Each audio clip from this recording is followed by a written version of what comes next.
Welcome to my YouTube channel. वो university से सीधे घर आया था और इस वक्त अपने लॉन में बैठा एक फाइल बड़े गौर से पढ़ रहा था। उसके सामने खड़ा था राज, जिसने 2 मिनट पहले ही फाइल लाकर उसे दी थी। बॉस, इसमें काम्या सिन्हा की सारी डिटेल है। राज ने कहा तो यहाँ विवन ने फाइल बंद कर टेबल पर रखी। मैं काम्या सिन्हा से खुद मिलना चाहता हूँ। राज, जेट रेडी करवाओ, 1 घंटे में हम यूएसए के लिए निकलेंगे, उसने राज से कहा। और ये कहकर उसने टेबल पर रखा कॉफी का मग उठाया। राज ओके बॉस कहकर वहां से चला गया। और तभी राहुल वहां पर आया। बॉस बॉस, उसे उठवा लिया गया है, क्या करना है उसका? राज ने पूछा। तो यहाँ विवन ने कॉफी का कप टेबल पर रखा। तुम लोग कुछ नहीं करोगे? जो करूंगा मैं करूंगा कहकर वो वहां से जाने लगा। और फिर रुककर कहा, एक बात और, गेडन से कहना कि इस मीटिंग में कोई गड़बड़ नहीं होनी चाहिए, क्योंकि इस शिप को रोकने की कोशिश वर्ल्ड के बड़े से बड़े माफिया करेंगे और वे भी सामने आएंगे। तो अब तक मेरी नजर से बचे हुए थे कहकर वे एक हाथ पॉकेट में डालते हुए अपने रूम की तरफ चला गया। वो तकरीबन 8 बजे के करीब समीर के घर से वापस आई थी और वे इस वक्त कॉरिडोर से रूम की तरफ ही जा रही थी। बेहद डर लग रहा था उसे मीवन से, क्योंकि उसे आने में लेट हो गया था। जीसस प्लीज उसे ऑफिस में ही रखना जब तक मैं रूम से मैं सेटल ना हो जाऊं। बड़बड़ाते हुए डोर तक पहुंची और धीरे से थोड़ा डोर खोल के गर्दन टेढ़ा करके रूम में देखा तो उसकी आंखें फैल गई। और रूम के अंदर टहलते हुए किसी से कॉल पर बात कर रहा था। शर्ट नहीं पहनी थी उसने और उसकी बातों से साफ पता चल रहा था कि वैसे वक्त बेहद गुस्से में है। पर इस गुस्से में से आर्यन का कोई लेना देना नहीं था, क्योंकि वो मुंह खोले उसे ताड़ रही थी। कम इन वैयान की आवाज जब उसके कान में पड़ी तो हड़बड़ा गई और डोर को पूरा खोल स्ट्रेट खड़े हुई। यहाँ उसकी बात खत्म हो चुकी थी और वे अभी भी फोन की स्क्रीन पर नजर जमाए उसकी तरफ बैक किए खड़ा था। मतलब उसने उसकी आहट महसूस कर ली थी। तुम्हें कैसे पता चला कि मैं आ गई हूँ? कहते हुए वे अंदर चली आई और अपना फोन टेबल पर रखा। मुझे एहसास हो जाता है तुम्हारे आने का, तुम्हारी खुशबू मुझे तुम्हारा पता बता देती है। कहते हुए उसने फोन बेड पर फेंका और उसकी तरफ मुड़ा। और तभी उसकी नजर उसके अपने भीगे कपड़ों पर गई। ये क्या हालत बना रखी है तुमने अपनी के अपनी कहते हुए उसने अपने कदम उसकी तरफ बढ़ाए तो यहाँ विवन को अपनी तरफ आते देखो घूट पर घूट पीने लगी। क्या जरूरत थी मुझे अभी आने की? इससे अच्छा तो मैं इसके सोने के बाद ही कराती। वे अपने कदम पीछे की तरफ लेते हुए बड़बड़ाई। कहा तो उसने धीरे से था, पर यहाँ विवन ने सब कुछ सुन लिया था। अच्छा, तो तुम्हें लगता है कि मैं तुम्हें भूलकर सो जाऊंगा और तुम्हें तुम्हारी मनमानी करने दूंगा? उसके कदम अब भी उसकी तरफ बढ़ रहे थे। उफ उफ, अब इसे मेरी बातें भी सुनाई देने लगी है। जीसस, कहाँ फंसा दिया आपने मुझे? बड़बड़ाते हुए वॉल से टकराने ही वाली थी कि रेहान, जो बड़ी फुर्ती से चलकर उसके पास आया था, उसने उसे बांह से पकड़कर अपनी तरफ खींचा और उसे अपने सीने से लगा लिया। और यहाँ उसके सीने से लगने के बाद उसके दिल की धड़कनें तेज हो गई। वो अपना ठंडा चेहरा उसके गर्म सीने पर रब करने लगी और अपने हाथ उसके नेकड़ पीठ पर फेरने लगी। तो यहाँ वो मुस्कुराया और झुककर उसके कान में अपनी मधुर से भरी आवाज में कहा, आर यू हंग्री? और यहाँ वो उसके आवाज में मधोस हो गई। Yes Vivan, I am hungry, I am very hungry कहकर उसने उसके सीने में अपनी नोज रखी। So what would you like to eat? I want so वो आगे कह ही नहीं पाया, क्योंकि उसके कान में पड़ते विवन की गर्म सांसें उसे मदहोश कर रही थी, उसके दिल की धड़कनों को बढ़ा रही थी। और तभी वे कराई क्योंकि विवन ने उसके कान के सेंसिटिव हिस्से को बाइट किया था। और यहाँ उसे एक बाइट देने के बाद विवन ने अपना गाल उसके हल्दी लगे गालों पर रब गया। हमारी शादी में हल्दी की रस्म नहीं हुई थी, तो आज ये रस्म भी पूरी कर दी मैंने कहकर उसने उसका चेहरा ने देखा। एक अजीब सी चमक नजर आ रही थी उसके चेहरे पर। वो मुस्कुराई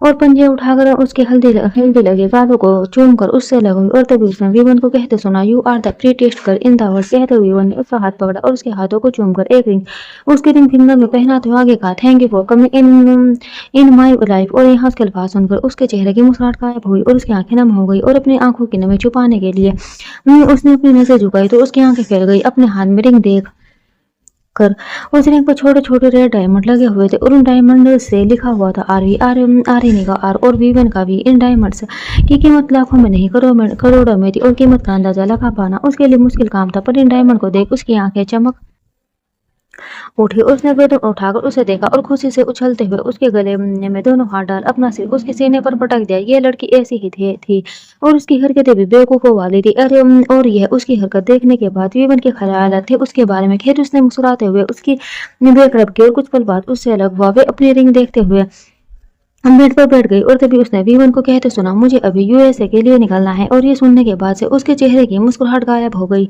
क्या उसने बेड से उठते हुए कहा, क्या मैं यूएस जा रहा हूँ? क्या मैं यूएस जा रहा हूँ? उसने बेड से अपनी शर्ट उठाते हुए कहा, तुम अभी तो वापस आए थे और फिर जा रहे हो, अब तुम कहीं नहीं जाओगे? वे अब खफा हो रही थी। मेरा जाना जरूरी है क्योंकि यह काम बहुत जरूरी है, कहते हुए अपनी शर्ट के बटन लगाने लगा। तो यहाँ आर्य ने उसके पास आई और उसे हक करते हुए बोली, नहीं अम्मी, तो मैं कहीं भी नहीं जाने दूंगी। उसने उसे लबघों जकड़ रखा था। ठीक है, मैं कहीं नहीं जाऊंगा, अब छोड़ोगी मुझे, उसने कहा। तो वो झट से सहलत हुई, मुस्कुराकर उसके शर्ट का बटन खोलने लगी और तभी उसने विवान को कहते सुना, पर मैं तुम्हें 3-4 दिन तक बेड से उठने भी नहीं दूंगा। कहते हुए उसने उसका सिर सहलाया और वो गर्दन उठाकर उससे घूमने लगी। यहाँ रुकने की कोई जरूरत नहीं है, तुम जाओ, जाकर अपना काम करो। कहते हुए उसने उसके बटन लगाए और बटन लगाकर उससे दूर हुई और दोनों हाथ क्रॉस करके उसे घूमने लगी। मैं जल्दी आने की कोशिश करूंगा। अब वो टेबल से अपना फोन उठा रहा था। कितने दिन की ट्रिप है तुम्हारे? रूम से डोर की तरफ जाते हुए उसने उसके अल्फाज सुने। 3-4 दिन की। उसने रुककर उसकी तरफ मुड़ते हुए कहा, 3 या 4? उसने पूछा। वे गले पर चाकू रखे सही जवाब मांगने का जैसा था। 4। कहते हुए वो उसके पास आया और उसके फोrehead पर अपने होंठ रखे। यहाँ उसने आंखें बंद करते हुए कहा, नहीं, उससे पहले वापस आने की कोशिश करोगे तुम? ठीक है, मैं पूरी कोशिश करूंगा। और शावर लेकर कपड़ा चेंज करके सो जाना, तुम समझी? उसने उसके गाल पर हाथ रखते हुए कहा। तो उसने मुस्कुराकर अपना सिर हाँ में हिलाया। गुड गर्ल कहकर उसने उसके लिप्स पर किस किया और रूम से बाहर निकल गया। वो यहाँ वो एकटक उसे अपनी नजरों से ओझल होते हुए देख रही थी। उसका दिल घबरा रहा था। उसके रूम से निकलते कदमों को देखकर उसके जूतों की टक टक की आवाज एक अजीब सा डर उसके दिल में पैदा कर रही थी। देखते ही देखते वह उसके नजरों से ओझल हो गया और उसका दिल धक सा रह गया। रात के तकरीबन 12 बज रहे थे और कारों का एक लंबा काफिला बेंगलोर की खराब सड़कों पर दौड़ रहा था। उनमें से बीच वाली कार के अंदर बैठा था वीवन सिंघानिया, जिसके चेहरे पर इस वक्त गजब का सुकून नजर आ रहा था। हाथों में चलती सिगरेट उसके होठों को छू रही थी। विंडो के शीशे नीचे गिरे हुए थे और कार बेहद रफ्तार से खराब सड़कों पर भाग रही थी। कार की रफ्तार के साथ खून की लकीरें भी सड़कों को खींच रही थी और साथ ही साथ किसी की भयानक चीख वहां की फिजाओं में गूंज रही थी। पर ये चीख थी किसकी? आरुष की, जिसका पैर कार के ट्रंक से बंधा हुआ था और उसके बैग से सटे हुए हाथों को रस्सी से बांधा हुआ था। उसका लुहान मुंह जमीन की तरफ था और कार की रफ्तार के साथ उसका मुंह खराब जमीन में घिस रहा था। चीख इतनी तेज थी कि उसकी किसी भी कान के पर्दे फट जाए। पर अफसोस, इन चीखों को सुनने वाला कोई नहीं था, क्योंकि कार इस वक्त बंगलौर के सुनसान रोड पर चल रही थी और कार पिछले 10 मिनट से रोड पर दौड़ रही थी और पिछले 9 मिनट से उसकी ये चीखें यूं ही गूंज रही थी। और अब ईवन के कहने पर ड्राइव कर रहे राज ने कार की रफ्तार धीमी की तो उसके पीछे चलती कार की रफ्तार भी धीमी हो गई और इस रफ्तार के साथ कार एक प्राइवेट जेट के सामने रुकी, जहां खड़े थे कई सारे गार्ड जो विमन के आने का ही वेट कर रहे थे। कुछ ही पलों में कार का डोर खुला, जिसमें से सिगरेट का कस लेते हुए विमन बाहर निकला और सिगरेट होठों से सटाते हुए और उसके पास आया। खोलो उसे। और उसका चेहरा दिखा राज और राहुल से कहते हुए वह कार के बोनट पर टिका और दोनों पैर क्रोस के। इधर राज ने उसके हाथ खोले और राहुल ने उसके पैर और दोनों ने मिलकर उसका चेहरा विमन की तरफ पलटा। और उसकी हालत इतनी बुरी थी कि राज और राहुल ने अपनी आंखें बंद कर ली, पर विमन बड़े गौर से उसके खून से सन चुके चेहरे को देख रहा था। उसकी हालत अधमरी हो चुकी थी और वह बेहोश हो चुका था। उसके चेहरे की हालत कुछ ऐसी थी कि उसकी शकल पहचान में ही नहीं आ रही थी। खून से सने हुए चेहरे पर सिर्फ मांस के छिले टुकड़े और हड्डियां दिख रही थी और सीने का भी कुछ यही हाल था। चेक करो सांसें चल रही या नहीं। और उस पर नजर हमने जमा सिगरेट का कस लेते हुए विवन ने राज से कहा। तो यहाँ राज ने उसे हमने चेक करने के बाद कहा, वो सांस अभी चल रही है, पर मुझे लगता है 1 घंटे के अंदर यह मर जाएगा। हम तो ले जाकर फेंक दो इसे कहीं, उसने अपने सामने रखे 2 आदमियों से कहा। और ये कहकर वह जेट के अंदर चला गया। नाराज और राहुल भी उसके पीछे चलाए। उसके साथ यूएसए के सिर्फ ये दोनों ही जाने वाले थे, क्योंकि गेडन शिप की वजह से पेरिस था और वेदांत पेरिस गया हुआ था। और कुछ पल बाद जेट के अंदर सीट पर बैठा हुआ था और उसे के साथ अंडरवर्ल्ड के कुछ आदमी बैठे हुए थे, जिसके साथ उसकी एक इलीगल डील चल रही थी। आप एक बार माल चेक कर लीजिए मिस्टर सिंघानिया, उनमें से एक आदमी ने कहा। माल दिखाए कहकर उसने ड्रिंक की गिलास होठों से सटाई और तभी उसका फोन बजा। तो उसने एक नजर फोन की स्क्रीन पर डाली। कॉल आ रही नहीं थी। उसने एक आदमी के द्वारा लॉकआउट टेबल पर रखा माल देखा और राज को आंखों से कुछ इशारा कर कॉल पिक करते हुए जेट के रूम में चला गया। हेलो मेरा बच्चा सोया नहीं अभी तक? उसने ब्लेजर उतारते हुए पूछा। उसने रूम में आते समय ही कॉल ब्लूटूथ में कनेक्ट कर ली थी। मुझे इंसोमेनिया हो गया है, नींद नहीं आ रही है। फोन की दूसरी तरफ मौजूद आरिनी बेड पर लेटी एक टक सीलिंग को घूर रही थी। अच्छा, तो मैं तुम्हारा अपॉइंटमेंट बुक करवा दे रहा हूँ, कल तुम जाकर चेकअप करा लेना। वे अब बेड पर लेट गया था। ठीक है। कुछ पल के लिए खामोशी छा गई और कुछ पल बाद उसने फोन पर उसकी आवाज सुनी। I miss you Vivan, I miss you too. अच्छा, डिनर किया तुमने? और दूध तो पिया नहीं होगा है ना? उसने पूछा। तुम्हें पता है ना, मुझसे दूध नहीं पिया जाता। इन अल्फाजों के साथ उसे उसकी जमाई लेने की आवाज आई। यकीनन उसे नींद आ रही थी और तुम्हें पता है ना कि दूध न पीने की सजा मिलती है, उसने कहा। तो दूसरी तरफ खामोशी छाई रही और अब फोन पर उसकी सांसों की आवाज सुनाई दे रही थी। वह समझ गया कि वे सो चुकी है। उसने भी फोन स्क्रीन पर डाल दिया और उसकी सांसों की आवाज सुनते हुए उसने आंखें बंद कर ली। अगली सुबह वो क्लास खत्म करने के बाद नव्या के साथ हॉस्पिटल आई थी। वी1 ने उसके लिए बेंगलोर के सबसे टॉप डॉक्टर का अपॉइंटमेंट बुक करवाया था। वो इस वक्त डॉक्टर के साथ उसके केबिन में बैठी थी और उसके बगल वाली चेयर पर नव्या बैठी थी। क्या प्रॉब्लम है आपको? डॉक्टर ने उससे पूछा। डॉक्टर, मुझे नींद नहीं आने की प्रॉब्लम हो गई है। जब तक मैं 2 घंटे से को खून नहीं लेती मुझे नींद नहीं आती। उसने कहा, ओके, ये सब कब से हो रहा है आपको? डॉक्टर ने पूछा। तो उसने कहा, अभी तक तो शायद 2 बार हुआ है। पहले नींद आती थी आपको? डॉक्टर ने पूछा। तो उसने कहा, हाँ, पहले मैं अच्छे से सोती थी पर अब नींद नहीं आती। ओके, क्या आप सोने से पहले मोबाइल यूज करती है? डॉक्टर ने पूछा। तो यहाँ उसने कहा, नहीं, फोन तो वी1 ऑफ कर देता है मेरा। भी मुझे फोन भी यूज नहीं करने देता। कहकर उसने मुंह लटका लिया। और ये सब याद करके उसे वी1 पर शदीद गुस्सा आया। ये वी1 कौन है? डॉक्टर ने पूछा। तो वे मुस्कुराए और फिर वहां और कहा, मेरे हस्बैंड। उसके इस जवाब पर डॉक्टर मुस्कुराए और ओके, लास्ट टाइम आपको कब नींद नहीं आई थी? डॉक्टर ने एक सवाल किया। तो यहाँ उसने जवाब दिया, कल रात। तो क्या कल रात आपके हस्बैंड आपके साथ नहीं थे? डॉक्टर इस सवाल के जरिए ये जानना चाहते थे कि कल रात उसने फोन यूज किया था या नहीं और कहीं उसे फोन की वजह से तो नींद न आने की प्रॉब्लम तो नहीं हुई। नहीं डॉक्टर, वो साथ होते तो मैं सो जाती। उसने बड़ी मासूमियत से जवाब दिया। और यहाँ उसके इस जवाब पर मुस्कुराई और प्रिस्क्रिप्शन लिखने लगी। कोई प्रॉब्लम वाली बात नहीं, आप ये मेडिसिन लीजिए, आप ठीक हो जाएगी। कहकर डॉक्टर ने प्रिस्क्रिप्शन उसे पकड़ाई। थैंक यू डॉक्टर, कहते हुए चेयर से उठी और बाहर जाने लगी। मैं भी उसके पीछे चल दी। तभी डॉक्टर ने कहा, अगली बार आप अपने हस्बैंड के साथ आइएगा, मैं उन्हें समझा दूंगी आपकी प्रॉब्लम के बारे में। मैं आपको समझा देंगे कि आपको नींद क्यों नहीं आ रही है। डॉक्टर की बात सुनकर वे उनकी तरफ मुड़ी और उसने मुस्कुराकर ओके डॉक्टर कहा और केबिन से बाहर निकल गई।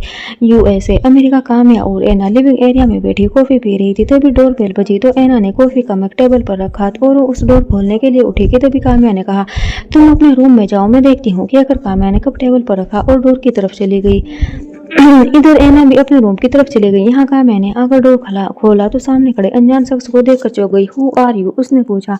वी1 सिंघानिया है ये और इन्हें काम्या सिन्हा से मिलना है। वी1 के पीछे खड़े राज ने कहा, मैं ही हूँ काम्या सिन्हा, कहिए क्या कहना है? काम्या ने कहा। तो इस पर वी1 ने कहा, बेहतर होगा हम अंदर चलकर बात करें। काम्या ने अपनी गर्दन हाँ में हिलाई और साइड हट गए। तो वी1 और उसके मैनेजर्स अंदर चलाए। वी1 ने अंदर आकर सोफे पर बैठते हुए कहा, मुझे मित्तल की बेटी चाहिए। काम्या तो यहाँ सोफे के पास खड़ी। काम्या हैरान हुई। मित्तल की बेटी? उसने हैरानी के आलम में वी1 की बात दोहराई और साथ ही उसके चेहरे का रंग उड़ा। तुम मित्तल को कैसे जानते हो? काम्या ने सवाल किया। मैं मित्तल को कैसे जानता हूँ? तुम्हें इससे कोई मतलब नहीं, मुझे बस मित्तल की बेटी से मतलब है। कहकर वी1 ने हमने घुटने पर पैर चढ़ाया। मित्तल की बेटी मेरे पास नहीं है, उसे बचपन में ही किडनैप कर लिया गया था। काम्या ने कहा। तो इस पर वी1 ने पूछा, किसने किडनैप किया था काम्या? वीवन के सवाल ने काम्या को कुछ 23 साल पीछे लाकर खड़ा कर दिया था। वहां वे जहाँ इस वक्त अमेरिका के कैफे में एक औरत के साथ बैठी हुई थी, एक छोटी सी बच्चे को गोद में लिए। कांची, कितनी शैतान हो गई हो तुम? काम्या ने उसे सैंडविच खिलाते हुए कहा। काम्या की बात पर उसके बगल में बैठी औरत हंसते हुए बोली, छोटे बच्चे ऐसे ही होते हैं काम्या, तुम्हें कैसे पता? तू सुने ना, तुम्हारी तो कोई बेटी ही नहीं है। काम्या ने सुनाने सा उल्टे सवाल किया। तो इस पर सुनैना मुस्कुराई और काम्या से कहा, ये कॉमन सी बात है, इतना हमने तो सबको तो पता होता है। तभी कांची जो टेबल से कॉफी का मग उठा रही थी उसके हाथ से मग छूट गया और मग की सारी कॉफी काम्या की जींस पर गिर गई। तो काम्या ने कांची को डांटा, ये क्या क्या तुमने? कांची, कहकर कान्हा ने कांची को चेयर पर बिठाते हुए सुनैना से कहा, इसका ध्यान रखना। सुनैना, मैं इसे साफ करके अभी आई। तो इधर सुनैना ने कांची के गाल खींचते हुए काम्या से कहा, हाँ तुम जाओ, मैं ध्यान रखूंगी इसका। सुनैना की बात सुनने कर काम्या वॉशरूम की तरफ चली गई और कुछ देर बाद जब वे वॉशरूम में वापस आई और आकर टेबल पर रखा तो उसकी आंखें फटी रह गई। वहां ना सुनैना थी और न ही कांची। उसने सुनैना को काट के, पर उसका नंबर ऑफ था। मैं तुमसे कुछ पूछ रहा हूँ काम्या। वीवन ने सल्फाज ने उसे वापस प्रेजेंट में खींच लाए थे। मेरी एक फ्रेंड ने किडनैप किया था उसकी बेटी को। जवाब अटपटा था पर देना जरूरी था। तुम्हारी उस फ्रेंड की कोई फोटो है तुम्हारे पास? वीवन ने सवाल किया। तो जवाबन उसने अपनी गर्दन नाम हिलाई। तो वीवन ने अपना अगला सवाल दागा, ऐसा कैसे हो सकता है कि कोई फोटो ही ना हो उसकी? उस समय में मेरी नई बनी फ्रेंड बनी थी, काम्या ने जवाब दिया। तो हमने यहाँ वीवन ने एक और सवाल किया, तो क्या तुमने उसे ढूंढने की कोशिश नहीं की? और इस सवाल पर काम्या क्या खिनम हो गई थी। पर मेरी बेटी मुझे कभी मिली ही नहीं, काम्या ने जवाब दिया। और उसके इस जवाब ने वीवन को कुछ हैरान कर दिया। तुम्हारी बेटी? पर वे तो मित्तल की बेटी थी ना, वीवन ने सवाल किया। तो यहाँ उसके सवाल पर काम्या हड़बड़ाई। हाँ, वह मित्तल की बेटी थी, पर उससे 12 महीने था। उसने अपने आप को संभालते हुए कहा, ओके, तो किडनैपिंग के बाद खुद पता चला या नहीं उसके बारे में? आई मीन कोई इन्फॉर्मेशन मिली या नहीं उसके बारे में? वीवन ने सवाल किया और उसके सवाल ने काम्या एक बार फिर 22 साल पीछे लाकर खड़ा कर दिया। जहाँ वहाँ जहाँ काम्या अपने अपार्टमेंट के लिविंग एरिया में सोफे पर टेक लिए फर्श पर बैठी आंसू बहा रही थी। न जाने कितनी देर से आंखों से बहती आंसू तब रुके जब डोर बेल बजी। वे आंसू पहुंचते हुए फर्श से उठी और आकर दरवाजा खोला तो डोर पर एक शख्स नीली आंखों से उसे ही देख रहा था। उसने इस वक्त ब्लू कलर का टैक्सीडो सूट पहन रखा था। चेहरे पर एक अलग चमक, माथे पर एक अलग तेज नजर आ रहा था। उसके बाएं हाथ में डायमंड वॉच और रिंग, फिंगर में ईगल रिंग और मिडल फिंगर में रेड डायमंड की रिंग पहनी हुई थी। उसने किससे मिलना है आपको? क्या मैंने फौरन सवाल किया तो आदमी ने जो मुस्कुराकर जवाब दिया, काम्या सिन्हा से। मैं ही हूँ काम्या सिन्हा, कहिए क्या काम है आपको? काम्या ने पूछा। तो आदमी ने कहा, अंदर चलकर बात करें। तो यहाँ काम्या साइड हटी और आंखों से आदमी को अंदर आने का इशारा किया। कहा, तुम आदमी मुस्कुराकर अंदर चलाया। कामया भी डोर बंद करते हुए उसके पीछे चले आई। तो यहाँ आदमी ने सोफे पर बैठते हुए कहा, सुना है आपकी बेटी को किसी ने किडनैप कर लिया है। तो इधर उस आदमी की बात सुनकर काम्या हैरान हुई। यहाँ पर आपको कैसे पता? और कौन है आप? उसने आदमी के सामने वाले सोफे पर बैठते हुए सवाल किया। मेरा नाम अरुण सिंघानिया है, आदमी ने मुस्कुराते हुए जवाब दिया। और उसके इस जवाब पर काम्या हैरान हो गई। बीबीडी के ओनर मेरे घर पर? उसने कुछ हैरानी से पूछा। और अब अरुण हैरान हुए। जी हाँ, ब्लड बिगिंग्स डायमंड मेरी ही कंपनी है। पर आपको कैसे पता है कि मैं बीबीडी का मालिक हूँ? यह बात तो काफी कॉन्फिडेंशियल है, अरुण ने पूछा। तो क्या मैं बोली? मेरी एक दोस्त ने बताया था। वही दोस्त जिसने आपकी बेटी का किडनैप किया था, अरुण ने सवाल किया। और यहाँ उसके सवाल पर काम्या हैरान है गई। यहाँ पर आपको कैसे पता? काम्या ने पूछा। तो इस पर अरुण ने पॉकेट से अपना फोन निकाला और फोन में एक तस्वीर दिखाते हुए पूछा, क्या ये आपकी बेटी है? यहाँ फोन में कांची की तस्वीर देखकर काम्या की आंखें फटी रह गई। काम्या ने गर्दन उठाकर हैरानी से पूछा, हाँ ये मेरी बेटी है। मेरी बेटी आपके पास है नहीं, पर मैं वादा करता हूँ कि आपकी बेटी बहुत जल्द आपके पास होगी। कहते हुए अरुण सोफे से उठ खड़े हुए। पर मेरी बेटी कहाँ है? किस हालत में है? ये तो बता दीजिए, काम्या ने पूछा। तो अरुण ने कहा, आप परेशान मत हो, आपकी बेटी बिल्कुल ठीक है। अगली बार आपकी बेटी को साथ लेकर आऊंगा। अरुण ने अपने आखिर के लफ्ज गए और ये कहकर वे वहां से चले गए। काम्या अभी भी अतीत की यादों में उलझी हुई थी। वहां जहां उसका सब कुछ तबाह हो चुका था। रॉबर्ट पहले ही उसे छोड़कर जा चुका था और कांची को भी सुनैना लेकर चली गई थी। पर कोई था जिसने उसे की तन्हाई में उसका साथ दिया था, और वे थे ना जो अपार्टमेंट की सीढ़ियों से नीचे उतर रही थी। Mom, I am going to club with my friends. सीढ़ियों से नीचे उतरते हुए ऐना ने कहा, जिसने कंधे पर बैग टांगा था और बेहद छोटे कपड़े पहने हुए थे। ऐना के लफ्जों ने काम्या को वापस प्रेजेंट में खींच लिया और वे हड़बड़ाते हुए बोले, नहीं नहीं, कहीं नहीं जाना है Aina, go and do your study. कहते हुए काम्या ने उंगलियों से सीढ़ी की तरफ इशारा किया। Mom please let me go now, I am promise I want and I will back in one house. Aina ने जाने की रिक्वेस्ट की। तो यहाँ कहा, मैंने सख्त लहजे में कहा, नो मैं सुनो ऐना। और इस पर ऐना का मुंह लटक गया। तभी उसकी नजर सोफा पर बैठे वीवन पर गई।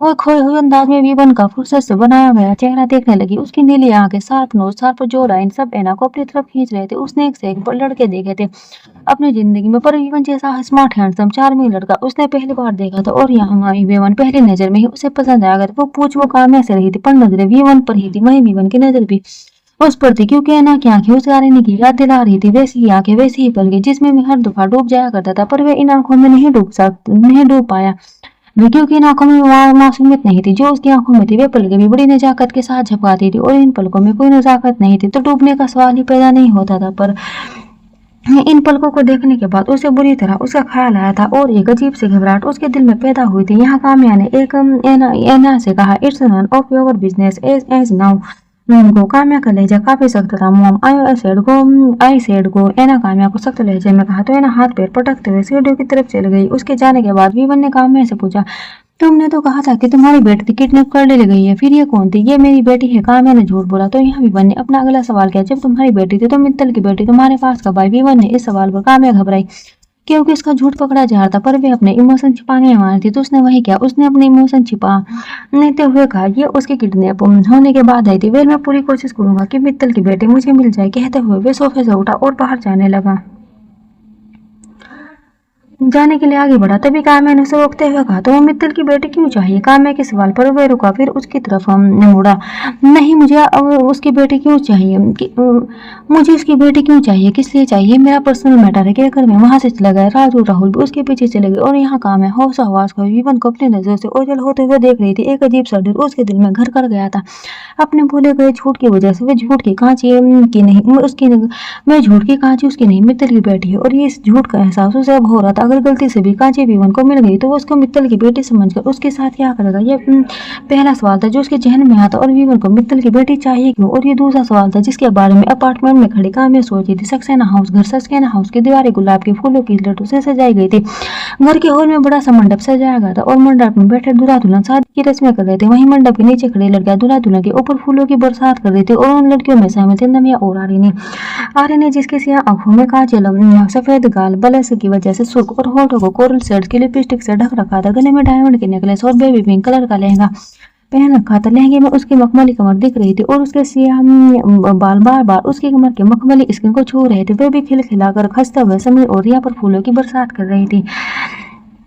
और उसके बगल में खड़ी नमिया जिसने इस वक्त लाइट ग्रीन कलर का लहंगा पहन रखा था। उसके नजर समीर के जूतों पर थी। यार ये करण और ऋतिक हमें जूते नहीं लेने देंगे। आर्यनी से कहकर नव्या ने समीर के जूतों पर नजर डाली जिसके सामने करण खड़ा था। अबे यार इसे छोड़, चल मैं तुझे नए जूते दिलवा दूं। वैसे पैसे खत्म हो गए का तेरे पास। नव्या के बगल में खड़ी आर्यन ने बड़ी मासूमियत से नव्या से पूछा, क्या मतलब है तेरा। कहते हुए नव्या उसकी तरफ मुड़ी। तुझे समीर के जूते वेदांत के लिए चाहिए है ना। आई नो समीर के जूते एक्सपेंसिव हैं पर मैं तुझे उससे भी एक्सपेंसिव जूते दिलवाऊंगी। उसने कई बुरा मटकाते हुए नव्या से बड़े प्राउड लगा। और यहाँ नव्या का जी चाह रहा था कि वे अपना सिर पीट दे। यकीनन पीट लेती अगर उसे अपनी हेयर स्टाइल बिगड़ने का डर ना होता। यहाँ नव्या ने उसके सिर पर एक जोर की टपली मारी तो उसका सिर टेढ़ा हो गया। वे मुंह बनाकर अपना सिर सहलाने लगी। तभी उसने नव्या को कहते हुए सुना, कभी मुझे वेदांत के लिए नहीं पैसों के लिए जूते चाहिए। अच्छा तो तुझे लगता है कि आज के जमाने में जूते चुराने इसके पैसे मिलते हैं। क्या पागल लड़की है तू। अगर ऐसा होता तो मैं मंदिर के बाहर से सबके जूते चप्पल चुरा लेती। और आज कहते हुए उसने दोनों हाथ ऊपर करके अंगड़ाई ली और आगे कहा, मैं रानियों की तरह राज करती। और अब नव्या का दिल कर रहा था कि उसका सिर फोड़ दे। तेरी शादी में जूता चुराने की रस्म नहीं हुई थी क्या। नव्या ने अपने गुस्से को काबू कर उससे पूछा तो इस पर वह हंसी। नहीं भी बनने मेरी किडनैपिंग की थी और मुझे सीधे शादी के मंडप में बैठा दिया था। कल दूर है, कल हल्दी की रस्म करके यूएसए गया है। आएगा तो जूता चुराने की रस्म भी करवाऊंगी। उसने बड़े प्राउडली कहा। तो यहाँ नव्या हैरान हुई, क्या भी बनने तेरी किडनैपिंग की थी। बेशक था उसके मुंह से निकला। क्या क्या उसने मेरी किडनैपिंग की थी। क्या अगर उसने मुझे टेढ़ा किया और तूने मुझे बताया नहीं। उसने पूछा तो आर्यन ने बेफिक्र से कहा, हाँ नहीं बताया क्योंकि उसने मुझे मना किया था। अच्छा तू ये सब छोड़, रस्म के बारे में बता। तो यहाँ नव्या ने हाँ में गर्दन हिलाई और उसे रस्म के बारे में बताने लगी। सारी बात जान लेने के बाद उसने नव्या से कहा, हम अब तो देखना मैं कैसे चुराती हूँ समीर के जूते। उस कहते हुए उसने दोनों हाथ क्रोस किए और यहाँ नव्या उसके चेहरे के तासुरात देखने के बाद बता सकती थी कि जरूर कुछ उल्टा प्लान उसके दिमाग में पक रहा है क्योंकि ये लड़की सीधे प्लान बनाती ही नहीं थी। वैसे क्या करने वाली है। तो नव्या ने भी समीर के जूते देखते हुए अपने बगल में खड़ी आर्यनी से पूछा। इससे पहले कि आर्यनी कोई जवाब दे पाती उसका फोन बजा। उसने फोन की स्क्रीन पर एक नजर डाली और स्क्रीन पर शो हो रहे नाम को देख एक बड़ी सी मुस्कुराहट उसके चेहरे पर छाई क्योंकि कॉल पीवन का था। वो सब तू देख लेना, मैं अभी जा रही हूँ कहकर वे कमर मटकाते हुए वहां से चली गई। आर्य ने सुन तो नव्या उसे आवाज लगाती रह गई पर वो जा चुकी थी। अभी तो बड़ा बोल रही थी, देखना कैसे चुराती हूँ वो। नव्या ने उसकी नकल उतारी। इधर वो फोन ले टेरिस पर चले आई। ठंडी हवा और खुली फिजाओं में आसमान में टिमटिमाते सितारों की छांव में तुम्हें अब याद आई मेरी। उसने कॉल पिक करते हुए बेहद उससे शिकायत की। यह बेहद जरूरी था, उसका हालचाल पूछने से भी ज्यादा जरूरी। तुम्हारी याद मुझे हर पल आती है, कोई ऐसा लम्हा नहीं जिसमें मैं तुम्हें याद ना करूं। फोन पर मौजूद विवन ने कहा। तो यहाँ वो सरवाई, अच्छा तुम क्या कर रहे हो अभी। उसने रेलिंग पर हाथ रखते हुए पूछा और उसकी नजर शहर के हर घर में जलती बल्ब पर पड़ी जो आसमान में बिखरे सितारों से लग रहे थे। ठंडी हवा का झोंका बार बार उसके चेहरे को छू रहा था और उसके सियाह बाल भी हवा के झोंके के साथ लहरा रहे थे। और वह यहाँ उसके जवाब की मुंतजिर थे। रसिया जा रहा हूँ, वैसे इतना शोर क्यों हो रहा है। फोन के दूसरी तरफ मौजूद विवन ने पूछा। मैं समीर के घर पर हूँ, उसकी शादी है आज। उसने बताया। उसके बताने पर विवन ने पूछा, तुम समीर के घर पर हो। हाँ, तुम गुस्सा मत करना नहीं तो मेरा मूड खराब हो जाएगा और मैं रोने लगूंगी कहकर उसने रोना समूह बनाया पर अफसोस वो उसके चेहरे को नहीं देख सकता था। ठीक है, मैं नहीं कर रहा हूँ गुस्सा। और तुम दोनों भी कहाँ देती और तुम उन्होंने भी कहाँ देती हो मुझे। उससे पहले ही तुम्हारा मुंह बन जाता है जैसे भी बना हुआ है। फोन पर मौजूद भी बनने का फिर उसके हर मिजाज हर ड्रामे से अच्छी तरह वाकिफ हो चुका था। ये रिश्ता कुछ ऐसा था कि सात समुंदर दूर है कभी उसके चेहरे को बिना देखे पढ़ सकता था, बता सकता था। उसकी एक एक मुस्कुराहट आंखों का आंसुओं का अंदाजा लगा सकता था सिर्फ उसकी आवाज से। हम that's like my good boy कहकर वो मुस्कुराई। अच्छा मैं तुम्हें देखना चाहता हूँ, सो पिकअप माई वीडियो कॉल कहकर उसने कॉल वीडियो पर स्विच की। तो यहाँ रीना ने अपने बालों को संवारा और टेरिस पर लगे लाइट के पास चलाई और कॉल पिक की और उसे देखा। उसने इस वक्त व्हाइट शर्ट पहन रखी थी, उसके शर्ट के बटन हमेशा की तरह खुले हुए थे और वह जेट में था। बताओ कैसी लग रही हूँ मैं। उसने फोन दूर करते हुए अपना फिगर दिखाया और उसे देखने के बाद वीडियो कॉल पर मौजूद विवन को रस आया। यहाँ आर्यनी ने उसे फोन की स्क्रीन पर किस करते हुए देखा। टू में उसने किस करके कहा। तो यहाँ ने एक आई वो चुड़ाई मतलब ऑल माइन। कहकर उसने गहरी सांस ली और कुछ पल रुकर उसका चेहरा देखा। यहाँ वो शर्मा गई थी। मिनट्स बीत गए हैं तुम्हारे बगैर, तुम्हारे होठों को छुए बगैर। Now my lips feel dry. उसने रोमांटिक होते हुए कहा था। यहाँ वो शर्माई और शर्म से नजर झुका ली। Are you blush? You are blush. अगर इतना शर्माओगे तो मुझे यहाँ आना पड़ेगा। उसने कहा तो हाँ।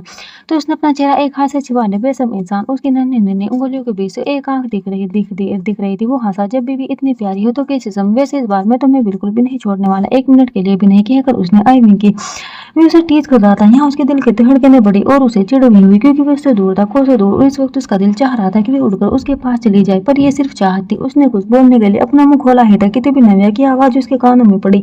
आर्य ने जल्दी चल, फेरे होने वाले हैं। उसने गर्दन मोड़कर देखा तो नव्या उसकी तरफ आ रही थी। उसने झट से अपना फोन छिपाया और ऊंची आवाज मैं कहा तो चल, मैं आ रही हूँ 5 मिनट में। पर अब तक नव्या उसके पास आ चुकी थी। यहाँ क्या कर रही है? तो नव्या ने पूछा। कुछ नहीं। आर्यन ने कुछ झूठ बोला और एक हाथ उसके कंधे पर रखकर उसे धकेलते हुए कहा तू चल ना, मैं आ रही हूँ 5 मिनट में। अच्छा ठीक है, पर 5 मिनट में लेट नहीं होना चाहिए। और हाँ, जूते चुरा लिए हैं मैंने, कहते हुए नव्या ने अर्विंग की। और ये कहकर नव्या वहां से चली गई। तो यहाँ नव्या के जाने के बाद उसने गहरी सांस ली और वीडियो कॉल पर मौजूद विवन को देखते हुए कहा जाना होगा विवन, ने फेरे होने वाले हैं। कहते हुए उसका मुंह लटक गया था। हम चली जाना, हमने पर 5 मिनट पूरे तो हो जाने दो। वैसे तुम इतनी अपसेट क्यों हो? किसी ने कुछ कहा है तुम्हें? वीडियो कॉल पर मौजूद विवन ने उसके उत्तर चेहरे को नोटिस किया, पर क्या था? नहीं, किसी ने कुछ नहीं कहा मुझे, पर तुम्हारी याद रही। I miss you too. उसने कहा। तो यहाँ नहीं बोली। अच्छा अब मुझे जाना होगा क्योंकि समीर कैसे पैसे लेने हैं मुझे। समीर से पैसे क्यों लोगे? वीडियो कॉल पर मौजूद विवन ने हैरानी से पूछा। तो यहाँ ने कहा क्योंकि हमने उसके जूते चुराए हैं ना,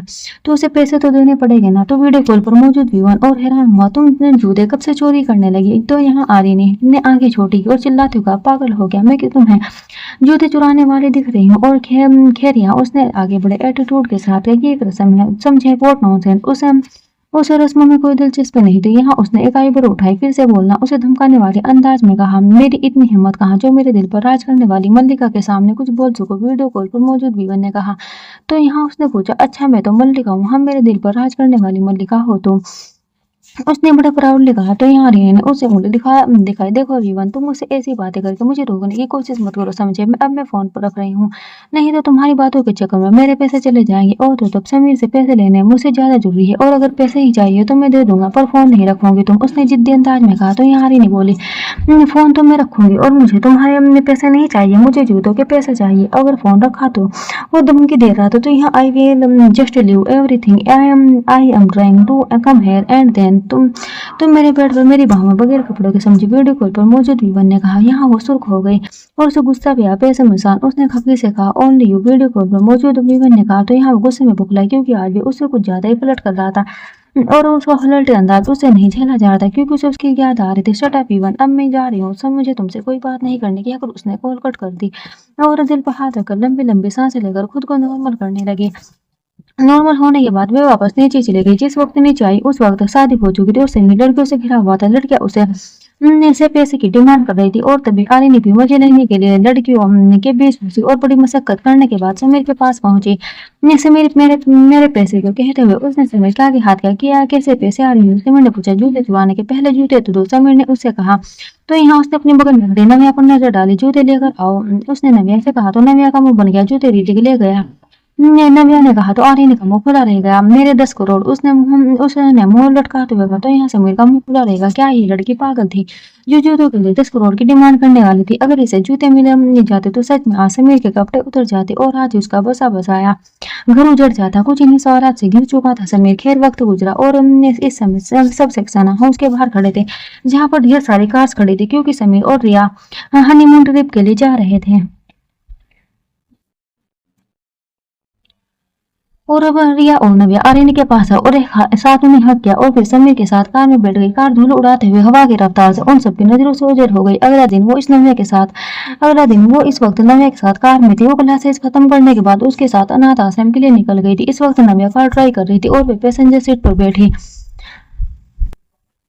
फोन चला रही थी। तो आश्रम क्यों जा रही है? महक ठीक तो है ना? ट्राई कर रही है? नव्या ने पूछा। हाँ महक बिल्कुल ठीक है। आर्यन ने फोन में आंख गड़ा ही वही कहा। आर्यन, तुझे नहीं लगता कि तुझे महक को अपने पास रख लेना चाहिए? नव्या ने एक नजर उसे देखते हुए सवाल किया हमने। तो यहाँ उसने अपने फोन की स्क्रीन ऑफ की और एक गहरी सांस ली। नव्या तुझे पता है? ना अभी मैं उसे नहीं रख सकती क्योंकि चाइल्ड अडॉप्शन की लीगल एज 25 साल है और दूसरी बात भी उनको भी नहीं पता है महक के बारे में। तो तू उन्हें बता दे और मुझे यकीन है जब उन्हें पता चलेगा तो वे अपने पावर का यूज करके महक को वहां से निकलवा लेंगे। कहते हुए नव्या ने गर्दन मोड़कर उसका चेहरा देखा। मैं बताना तो चाहती हूँ पर समझ नहीं आ रहा कैसे बताऊं, उसने नव्या से कहा। मुंह से और कैसे? उन्हें कहीं और से पता चले इससे अच्छा तो खुद उन्हें बता दे, नव्या ने कहा। तो यहाँ वो खामोश रही और वजह वो सच था जो उसने बीवन से छिपाया था, जिसे बताने के बारे में अब वो सोच रही थी। वो जिस वक्त नव्या के साथ आश्रम में आई थी उस वक्त महक खुशी मेरी और आदित्य के साथ खेल रही थी। वहाँ मेरी पूरी फैमिली यहाँ है और मुझे पर ही पता नहीं। उसने डोर से नव्या के साथ अंदर आते हुए रूम में मौजूद मेरी और आदित्य पर नजर डाली। यहाँ महक ने और जब वो उसकी आवाज सुनी तो तुरंत मेरी की गोद से उठी और उसकी तरफ दौड़ी। और इधर नव्या ने जब महक कॉलोनी की तरफ जाते हुए देखा तो उसके सामने आकर महक को गोद में उठा लिया। तो महक का रोना छूट गया। नव्या मासी आप भूली हो, कहते हुए महक ने अपने नन्हे हाथों से आगे वाली यहाँ आ रही मेरी के पास चलाई और उसने और उनके गले में हाथ डालते हुए आदित्य को बोला, भाई मिल गए तो मुझे भूल गई आप? मुझे तुझे कभी भूल सकती हूँ? मेरी ने उसके गाय पर हाथ रखते होगा और गर्दन घुमाकर उसका चेहरा देखा। तभी आदित्य ने कहा, ये कभी भूलने भी नहीं देखी। नहीं देखो, इन्यारी ने कहा। तो मेरी ने कहा, तू चुप रहे, आदित्य जब देखो इसे परेशान करता है। कहते हुए मेरी ने नव्या को देखा जो महक के साथ खेल रही थी। खुशी भी नव्या के साथ महक के साथ पास ही बैठी थी। ये कौन है? आर्यनी, मेरी ने पूछा। तो आर्यनी ने बताया, मेरी दोस्त है नैनी। तो इस पर मेरी ने नव्या को देख मुस्कुराई। तभी कुछ ख्याल आने पर आदित्य ने पूछा, आर्यनी मिस्टर आहूजा नहीं आए तुम्हारे साथ? नहीं, वो बाहर गए हैं कुछ ऑफिशियल काम से, उसने कहा। और ये कहते हुए मेरी के ऊपर में बेड पर बैठ गई और अपना सिर उनकी गोद में रखकर आंख बंद कर ली। ये मिस्टर आहूजा कौन है? आर्यनी, मेरी ने पूछा। तो उसने तुरंत आंखें खोली और अब जाकर उसे ख्याल आया कि उसने अपनी शादी के बारे में मेरी को तो कुछ पता ही नहीं। वो अपनी सोच में ही उलझी हुई थी कि तभी आदित्य ने कहा, नहीं इसने शादी कर ली और मिस्टर आहूजा इसके पति है। जहां आदित्य के कहे लफ्जों को सुन आदित्य ने अपनी आंखें बंद कर ली थी तो वहीं मेरी ने का चेहरा गुस्से में तमतमा गया। तूने शादी कर ली और मुझे बताया भी नहीं है, तो अब तू अपने फैसले खुद लेने लगी। और वैसे भी तू क्यों नहीं बताती मुझे? मैंने तो सिर्फ पाला है।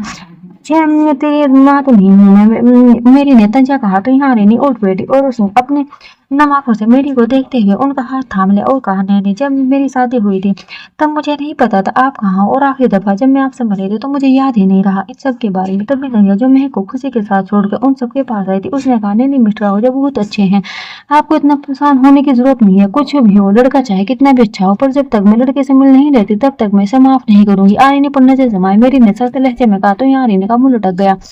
गलती तो की थी उसने मेरी से सब छिपाकर और इस बात का एहसास उसे अब हो रहा था।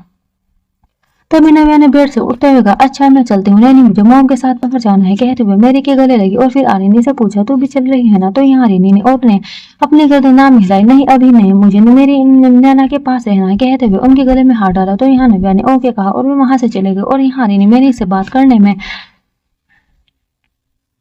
मसरूफ हो गई। रसिया बॉस की जो एवस ग्रुप ऑफ इंडस्ट्रीज कार्यालय की इमारत, वो अपने केबिन में बैठा कुछ काम करने में मसरूफ था और उसके सामने खड़ी थी डायना, जो भी 1 मिनट पहले ही उसके केबिन में आई थी और उसके काम खत्म होने का इंतजार कर रही थी। पर उसका काम कहाँ खत्म होने वाला था, क्योंकि इस वक्त वर्ल्ड में फैली कंपनियों का पिछले कुछ महीनों का डाटा चेक करने में मसरूफ था। उसकी आंखें लैपटॉप की स्क्रीन पर खुले पेपर्स में गड़ी हुई थी। उसने लैपटॉप की स्क्रीन से नजर हटाई और चेयर से उठते हुए अपने केबिन में लगे ग्लास वॉल के पास आया और अपनी चेयर रसिया शहर की चमचमाती बिल्डिंग पर डाली। ब्रेडली की क्या अपडेट है?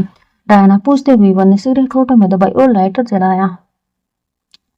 तो यहाँ उसने चंद कदम दूरी खड़ी डायना से कहा, बॉस उसने डेनियल की कंपनी के जो शेयर्स गिरवाए थे उस शेयर को खरीद लिया गया। हम गुड, अब एक काम करो, तुम इटली में एक विला खरीदो। तो अब हमारी मंजिल इटली है, डायना ने कहते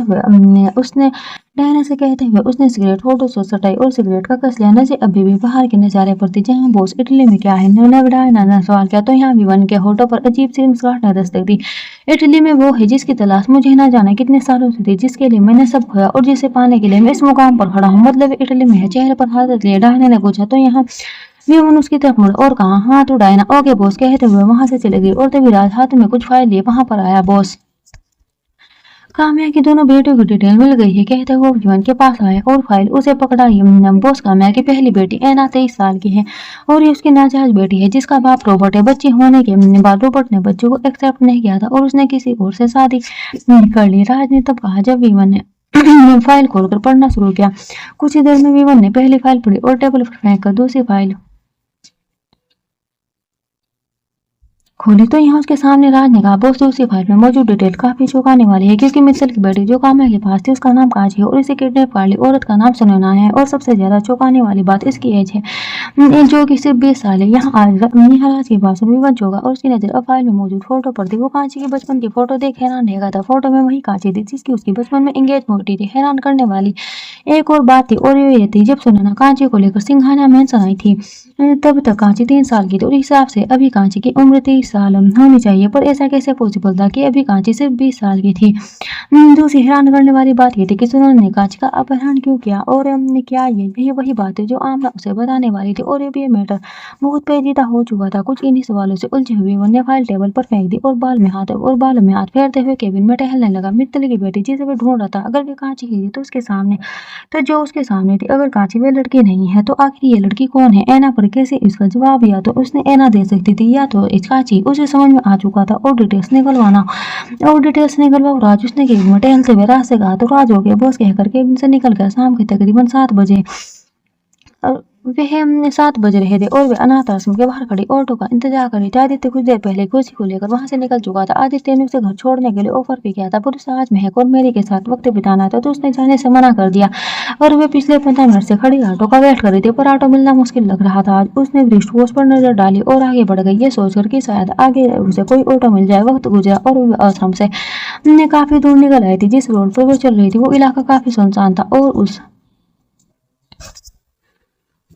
रोड पर चलते हुए उसकी नजर उसके फोन में ही गड़ी हुई थी। कदम आगे बढ़ रहे थे और अंगूठे से फोन की स्क्रीन स्क्रॉल कर रही थी। वो हेल्प एकदम से ये आवाज उसके कानों में पड़ी। उसके बढ़ते कदम रुके और वो पीछे मुड़ी। उसने अपनी नजर दौड़ाई और सामने देखा जहाँ चाय की टपरी पर बैठे कुछ लोग चाय पी रहे थे।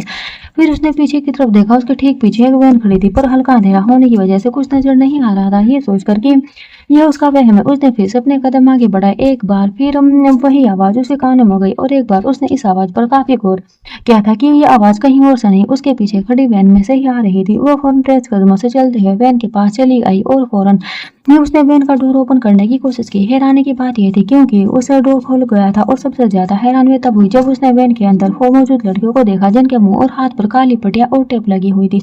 उन लड़कियों की उम्र 15 से 18 साल के बीच। उनमें से सिर्फ एक लड़की के मुंह पर से टेप फटा हुआ था, और वे भी उसने कितने मुश्किलों से खोला होगा। वे सिर्फ वही जानती थी ये सब क्या है और तुम लोग यहाँ क्या कर रही हो।